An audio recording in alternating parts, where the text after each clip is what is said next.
All right, well, we're still getting along here, but that might all change after this next conversation. This is probably one of the most controversial and contentious issues that you can talk about on a show like this. Whether women should have to receive an ultrasound or sonogram within the first trimester before they get an abortion. Here in the state of Florida, you already have to have a sonogram in the second or third trimester. But should women be forced to look at a baby before making a decision on whether they terminate that pregnancy? So let's get started. Chris, I am assuming that you would vote in favor of this bill if it were to come to a vote. I'm a co-sponsor of it, but let me correct something you just said there. Nothing in this law requires somebody to look at the ultrasound.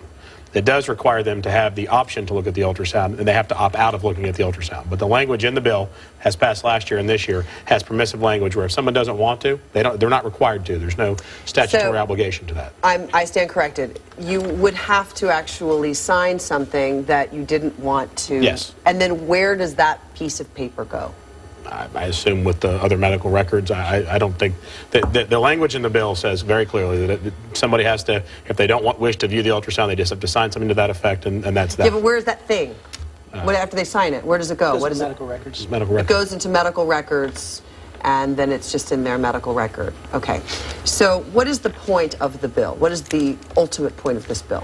Well, number one, I think patient safety is always a good thing. As you mentioned, in the second and third terms, second and third trimesters, you are required to get this. This expands it to the first.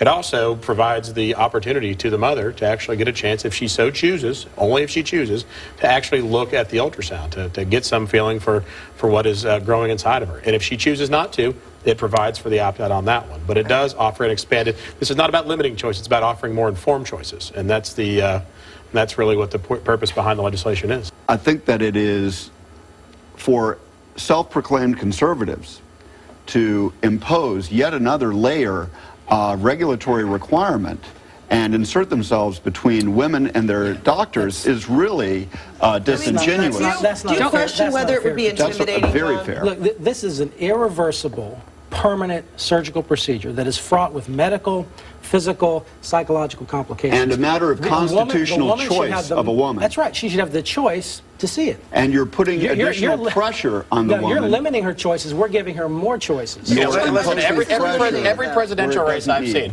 President Clinton, President Obama, all of them during their campaign say, listen, while we respect the right to choose, we'd like to make abortion as rare as possible in America. Safe, legal, and rare. Safe, legal, and rare. What about this does not make it more safe, more legal, or more rare? The bottom line is you have this procedure, which you have to have in your second or third trimester anyway, and then you have the choice to say, listen, I want to see it or I don't want to see it. Listen to a description of what's on the sonogram, even if they don't view it, as I understand it. First of all, I don't believe that to be accurate. Well, we can take a look at the text of the bill. They can opt out of viewing it, but nonetheless, as I've read the proposed legislation. Listen, there is absolutely nothing in this legislation that compels them to listen to anything in that regard.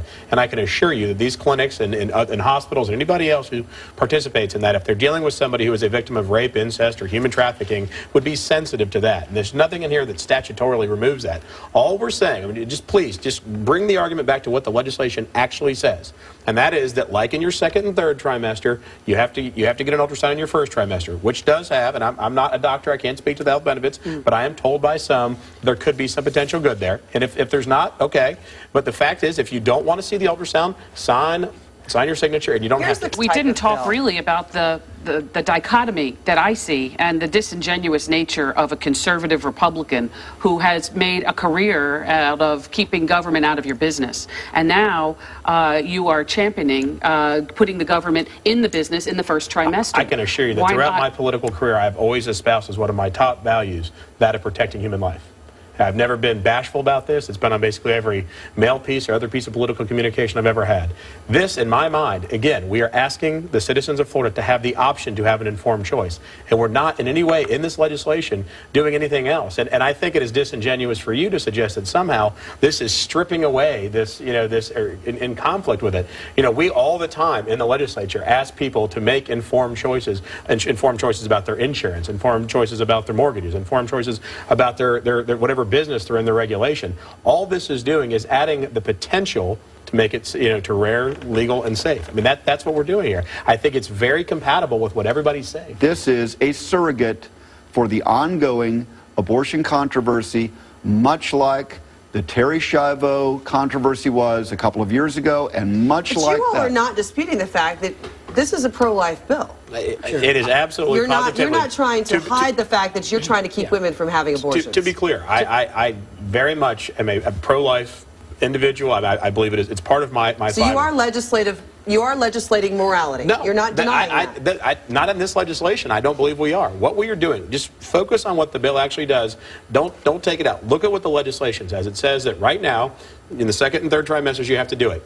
If you review the various websites, according to these talking points across the state of Florida for abortion providers, many of them already provide first term ultrasounds. All we're saying is that in order to make the most informed choice possible, it should be an option available to a young mother. And just to be clear, there is language in this bill that says that if you provide certain documentation, you will be able to, that you've been raped or that you're a victim of incest or human trafficking, that you will be able to opt out of this. You will not have to go through that. It is part of the legislation, and is a very well contemplated, put together piece of legislation that is very respectful of that. But it allows for a more informed choice. That's what it does, and that's what we care about. John, you get the final word. The abortion industry is lying to millions of women, telling them it's a blob of flesh. The ultrasound tells the truth about what's going on. It's not a duck. It's not a Buick. It's a little baby, and it helps them to see that. But you're not disagreeing that you are legislating what you believe are your moral beliefs. If you were every actually law imposes a moral standard or values. The only question is whose values are they going to be. All right, that's a very good point there. All right, that's it. That's all the time we have. We're going to talk about cigarettes another time.